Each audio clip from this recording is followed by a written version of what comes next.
کبھی کبھار ضبط کرنا اتنا مشکل کیوں ہو جاتا ہے؟ کبھی کبھار کائنات کی ہر شے یوں اداس لگنے لگتی ہے جیسے یہاں کبھی خوشیوں کا بسیرا ہی نہ ہوا ہو۔ کبھی کبھار دنیا بہت بے بس اور بہت بے رحم لگنے لگتی ہے۔ آخر ایسا کیوں ہے؟ کبھی یوں لگتا ہے جیسے صبر آ گیا، اور کبھی پھر سے وہی بے چینی گھیر لیتی ہے۔ جانتی ہو ضبط کب مشکل ہو جاتا ہے؟ جب ہم حقیقت تسلیم نہیں کر پاتے، جب ہم خدا کے فیصلوں پر راضی نہیں ہو پاتے، پھر ہمیں ہر چیز اداس لگنے لگتی ہے، کیونکہ ہم خدا کی مصلحتوں سے انکار کرتے ہیں۔ اور جانتے ہو یہ انسان کا فطرتی عمل ہے کہ اس کو تب تک حکمت سمجھ نہیں آتی جب تک وہ خدا کے فیصلوں پر آمین نہیں کہتا۔ خود سوچو، جب خدا تمہارے ہاتھ میں پھول تھما رہا ہو اور تم اس پھول کو زمین پر گرا کر کانٹوں کی طلب میں اس سے دور بھاگنا شروع کر دو گی، تو نہ پھول تمہارے حصے میں آئے گا اور نہ خدا ملے گا۔ پھر وہ کانٹا تمہارے پیروں میں چبھے گا اور تم گر جاؤ گی۔ اور جانتی ہو جب گر جاؤ گی تو سب سے پہلے اسی کا نام پکارو گی جس کو ناراض کر کے بھاگی تھی، مگر پھر بھی وہ مان جائے گا اور تھام لے گا۔ بس یہی فرق ہے اس میں اور انسان میں، ہم سمجھتے نہیں اور وہ سمجھاتے ہوئے تھکتا نہیں، ہم اس کی سنتے نہیں اور وہ ہماری سنتے ہوئے تھکتا نہیں۔ ایک دفعہ اللہ سے محبت کر کے تو دیکھو، کیونکہ سکون بس اسی کے پاس ہے۔ اللہ تو ہمیشہ سے تمہارا ہے، تمہارا تھا اور تمہارا ہی رہے گا، بس تم ہی نہیں سمجھ پاتے۔ کوئی شخص یا کوئی ایسی چیز جو تمہیں اللہ سے دور کرے، وہ تمہارے لیے کبھی بہتر نہیں ہو سکتی۔ جو راستے تم خود بناتے ہو وہیں تک منزل ختم نہیں ہوتی۔ کہ تم نے جو اللہ سے مانگا تھا اور وہ تمہیں نہ ملا، تو تم یہ سوچ لیتے ہو کہ اب میں کبھی اپنی مانگی چیز کو حاصل نہیں کر پاؤں گا، پر تم یہ کیوں نہیں سوچتے، وہ ذات تو لامحدود ہے، وہ لا حاصل چیز کو حاصل بنا دیتی ہے، وہ ناممکنات کو بھی ممکن بنانے پر قادر ہے۔ زندگی کئی راستوں اور کئی پریشانیاں ڈال کر ہی تمہیں تمہاری چاہت تک لاتی ہے۔ اللہ تمہارے حالات اور تمہاری پریشانیاں تب تک نہیں بدلتا جب تک وہ تمہارا من نہیں بدل دیتا، جب تک وہ تمہیں ان چیزوں پر بھی تمہیں راضی نہیں کر دیتا جو چیز تمہارے لیے بہتر نہیں ہے۔ اللہ جو دے اس کی رضا میں راضی ہونا سیکھو۔ اللہ کے نزدیک صبر کرنے والے بندے بہت پیارے ہوتے ہیں، تو دعا کرنا کبھی نہیں چھوڑنا ان چیزوں کے لیے جو تمہیں نہیں ملی، اور صبر کرنا اپنی آخری سانس تک، اور مانگتے رہنا کیونکہ اس کے معجزوں کی کوئی حد نہیں، اور وہ اللہ ہے نا، وہ سب حالات سنبھال لے گا۔ آپ کس قدر پریشانیوں اور رنج آزمائشوں سے گزر رہے ہیں، انہیں نہ کوئی سمجھ سکتا ہے، نہ کوئی آپ کے لیے محسوس کر سکتا ہے، نہ کوئی آپ کی تکلیف میں واقعی آپ کا ساتھ دے سکتا ہے۔ یہ دنیا انسانوں سے بھری ہے، یہاں سب اپنے اپنے مسائل میں گھرے ہوئے ہیں، نہ آپ ان کی تکلیف سمجھ سکتے ہیں نہ وہ آپ کی۔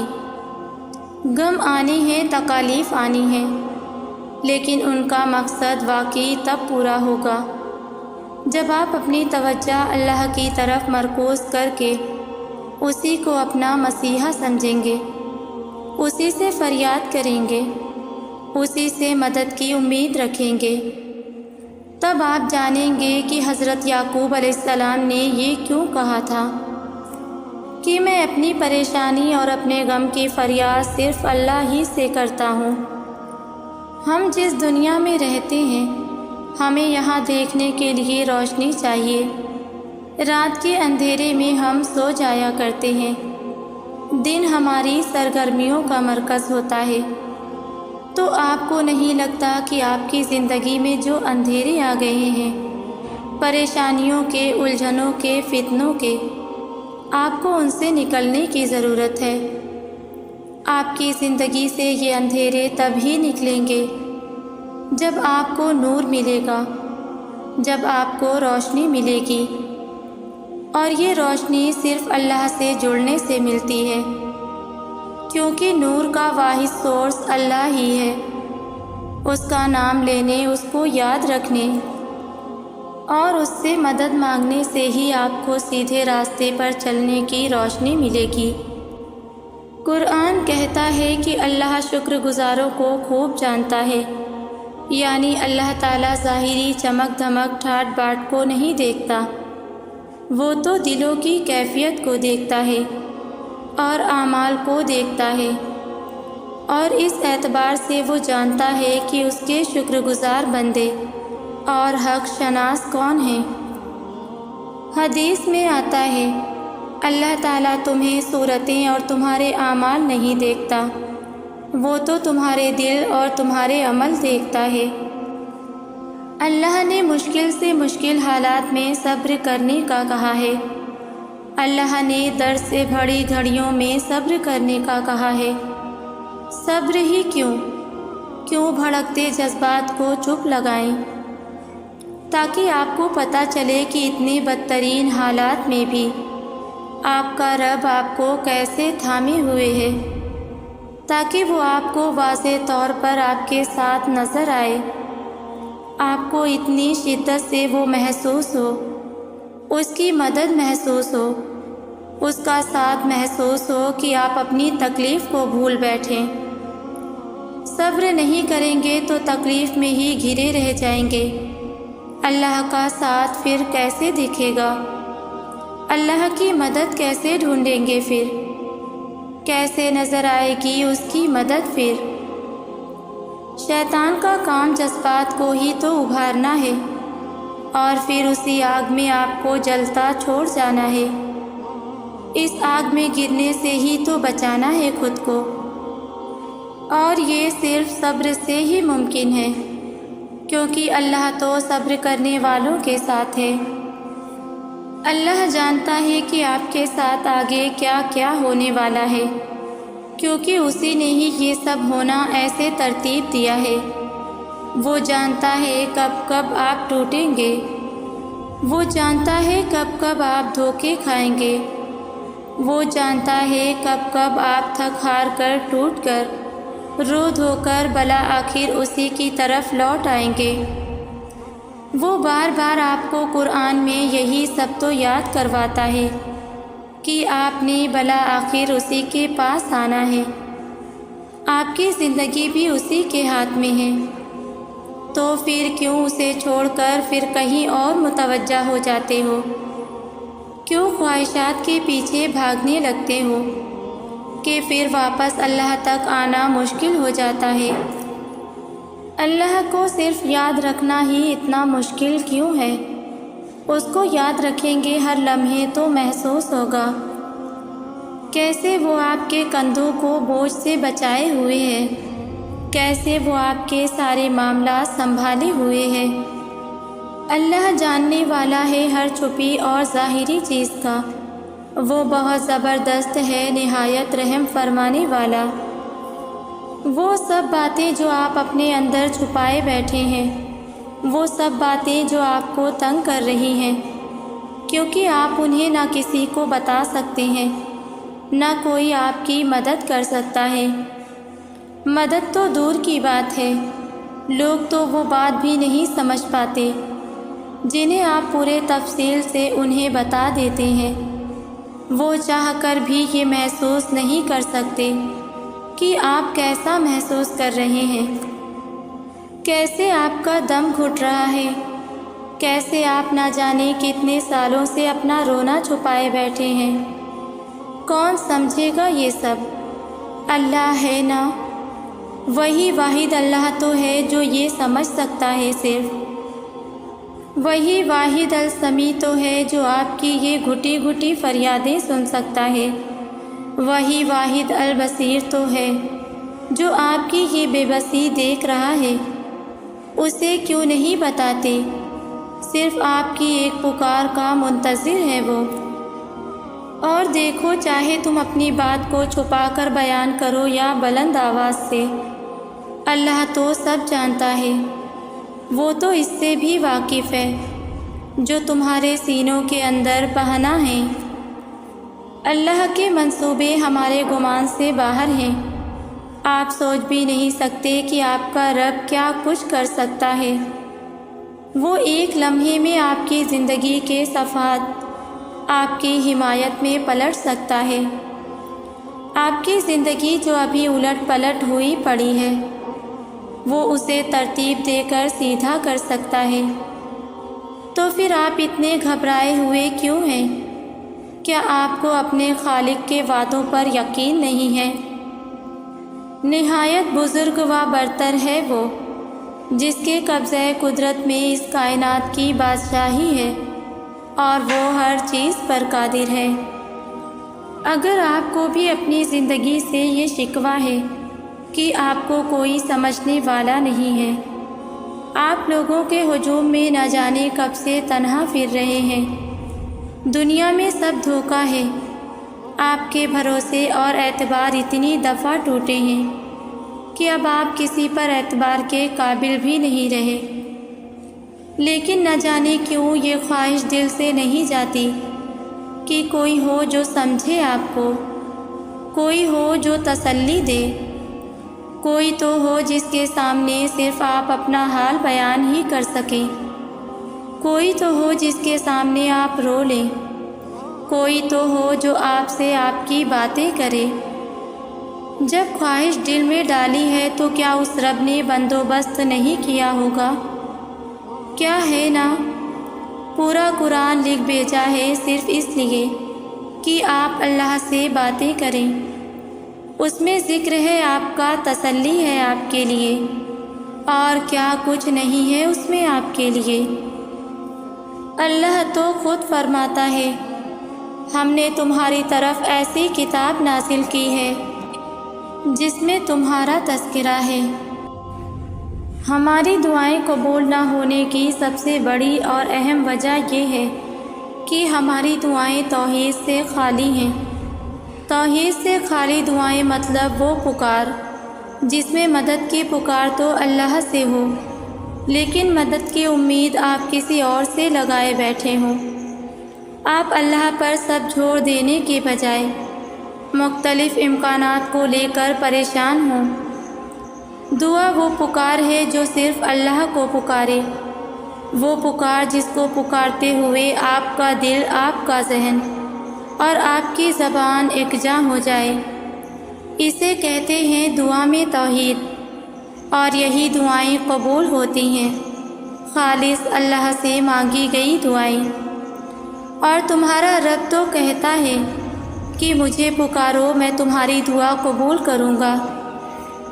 وہ وقت بھی تھا جب آپ سوچتے تھے کہ بس اب سب ختم ہو جانا ہے، جب آپ اتنی تکلیف میں تھے کہ آپ کو لگتا تھا کہ اب آپ زندہ نہیں رہ پائیں گے۔ لیکن دیکھیے کہ آج آپ یہاں ہیں، تو کون ہے جو آپ کو یہاں تک لے کر آیا ہے؟ آپ کا رب جس نے آپ کی حفاظت کی، آپ کا رب جس نے آپ کو تکلیفوں سے نکلنے کے لیے راستہ مہیا کیے۔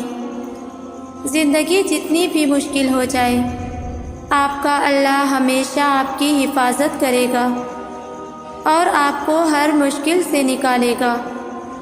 جیسے سبھی وقت گزر گئے ویسے ہی یہ وقت بھی گزر جائے گا۔ زندگی میں اونچ نیچ ہو جانا زندگی کا حصہ ہے۔ آپ کو پتہ بھی نہیں چلے گا کب آپ کے سب سے زیادہ وفادار دوست آپ کو دھوکہ دے جائیں گے۔ آپ کو پتہ بھی نہیں چلے گا کب آپ کو وہاں سے سب سے زیادہ خوشی ملے گی جہاں سے کبھی آپ نے امید بھی نہیں رکھی ہوگی۔ یہی زندگی ہے۔ اپنی ایکسپیکٹیشن کے مطابق ہم اسے نہیں چلا سکتے۔ اگر کچھ ہمارے بس میں ہے تو وہ یہ ہے کہ ہم اللہ کے حوالے اپنے معاملات کر دیں اور اسی پر مکمل توکل کرنے کی کوشش کریں۔ یہی کوشش ہے جس کے رنگ لانے کی گارنٹی 100% ہے۔ آپ اپنے اللہ سے صرف اتنا کہیں، میرے لیے اللہ کافی ہے، اس کے سوا کوئی معبود نہیں، اسی پر میں نے بھروسہ کیا اور وہ عرش عظیم کا رب ہے۔ بہت الگ سا سکون ہے جو اللہ کو یاد کرنے سے ملتا ہے۔ کیا آپ نے بھی یہ محسوس کیا ہے کہ جب کبھی آپ بے قرار ہوں یا پریشان ہوں اور اللہ کا ذکر شروع کر دیں تو اچانک سے ایک منفرد قسم کا سکون آپ کی روح میں اتر جاتا ہے اور فوراً سے آپ کی ہر بے قراری کو آپ سے دور کر دیتا ہے، ایسے جیسے ہمیں ڈوبتے ڈوبتے کوئی بچا لے۔ اگر آپ نے کبھی ایسا نہیں کیا ہے تو اب کی بار آپ یہ آزما کر دیکھیے گا، کیونکہ اللہ تعالیٰ کے ذکر سے ہی دلوں کو طمانینت حاصل ہوتی ہے۔ جب آپ اپنے کمرے میں آدھی رات کو رو رہے ہوتے ہیں تو اللہ فرشتوں سے پوچھتا ہے، میرے بندے کو کس نے رلایا ہے؟ تو فرشتے اللہ کے آگے رونے لگتے ہیں اور کہتے ہیں، تیرا بندہ کب سے مسکرایا نہیں، تو جانتا ہے کہ اس کے دل میں کیا ہے، اس کے لیے آسانی پیدا کر۔ اللہ جواب دیتا ہے، وہ اس چیز کے لیے رو رہا ہے جو اسے بہت پیاری تھی اور اس نے اسے کھو دیا۔ پھر اللہ فرماتا ہے کہ میرا بندہ جو چیز کھو گیا ہے، میں قسم کھاتا ہوں کہ میں اس کو اس سے بھی بہترین دینے جا رہا ہوں، کہ اس کو لگے گا ہی نہیں کہ اس نے کبھی کچھ کھویا ہے۔ وہ تمہاری روتی ہوئی آنکھوں کو یوں ٹھنڈا کر دے گا جیسے اس نے یعقوب علیہ السلام کی آنکھوں کو ٹھنڈا کر دیا تھا۔ وہ تم تک ہر کھوئی ہوئی چیز بھی یوں واپس لے آئے گا جیسے وہ اندھے کنویں سے یوسف علیہ السلام کو نکال کر یعقوب علیہ السلام تک لے آیا تھا۔ کیا ہو سکتا ہے اور کیا نہیں، یہ سوچنا تمہارا کام نہیں ہے، تمہارا کام تو بس دعا کرنا ہے۔ پھر دیکھو وہ ایسے معجزے لائے گا کہ تمہارے رونگٹے کھڑے ہو جائیں گے۔ سو تم بس وہ کرو جو تمہارا کام ہے، اللہ بھی تو وہی کر رہا ہے جو اس کا کام ہے۔ اللہ سے جو مانگا نہیں ملا تو پھر ضرور اللہ نے کچھ خاص تمہارے لیے چن لیا ہے، بہتر کو بہترین سے بدل دیا ہے، کیونکہ اللہ تعالیٰ کوئی بھی فیصلہ بے مقصد نہیں ہوتا۔ کچھ چیزیں وہ ہمیں مانگنے سے پہلے عطا کر دیتا ہے اور کچھ چیزیں شاید ہمارا نصیب ہی نہیں ہوتی، کیونکہ یہ اللہ کی مصلحت ہے۔ صرف وہ جانتا ہے کہ ہمارے لیے کیا اچھا ہے اور کیا برا۔ ہم اس سے شکوہ نہیں کر سکتے کہ ایسا کیوں کیا، ہمیں بس اس کی مصلحت پر بھروسہ کرنا ہے، کیونکہ اللہ خود کہتا ہے، بے شک ہر مشکل کے ساتھ آسانی ہے۔ انسان کو ہمیشہ خوش رہنا چاہیے۔ خوش رہنے میں پیسے تو نہیں لگتے، بس دل کو سمجھانا ہوتا ہے۔ جو ہو گیا اس میں کوئی مصلحت ہوگی اللہ کی طرف سے، یا اللہ کی طرف سے کوئی سبق ہوگا، اور جو ہوگا انشاءاللہ بہترین ہی ہوگا۔ بس یہ بات مجھے اداس نہیں ہونے دیتی۔ مایوسی تو گناہ ہے۔ ایسا میں کیسے کر سکتی ہوں کہ اللہ کی رحمت سے مایوس ہو جاؤں؟ کیا آپ جانتے ہیں اس رب کے حوالے سب معاملات کر دینے کا مطلب کیا ہوتا ہے؟ اس کا مطلب ہوتا ہے مکمل یقین کے ساتھ صبر کر جانا، اس بات کا اطمینان کر لینا کہ اب جو بھی ہوگا وہی بہترین ہوگا، کیونکہ وہ رب آپ سے بے حد محبت کرتا ہے۔ وہ کچھ بھی ایسا نہیں ہونے دے گا جو آپ کو نقصان پہنچائے۔ اور اس کی قدرت اتنی وسیع ہے کہ وہ آپ کی سب دعاؤں کو قبول کر لے گا۔ تو جب معاملات اس کے سپرد کر دو تو خود کو پریشانی سے آزاد بھی کر دیا کرو، کیونکہ اللہ بہترین کارساز ہے، وہ تمہیں تنہا نہیں چھوڑے گا۔ کوئی بات نہیں اگر تم آج بالکل ٹوٹے ہوئے ہو، دل شکستہ ہونا کوئی گناہ نہیں، ہاں بس مایوس مت ہونا۔ وہ رب تمہیں آزما رہا ہے، وہ تمہیں سزا نہیں دے رہا، اس نے تمہاری مشکل کے ساتھ آسانی بھی رکھی ہے۔ تمہارے مسائل کا حل تمہیں ابھی نظر نہیں آ رہا، مگر ایسا نہیں ہے کہ کوئی حل موجود ہی نہیں ہے۔ ہر چیز اپنے وقت پر سلجھ جائے گی، ہر زخم سے وہ شفا دے دے گا، بس تم اس کی ذات سے تعلق بنائے رکھنا، ہر کام وہ آسان کر ہی دے گا۔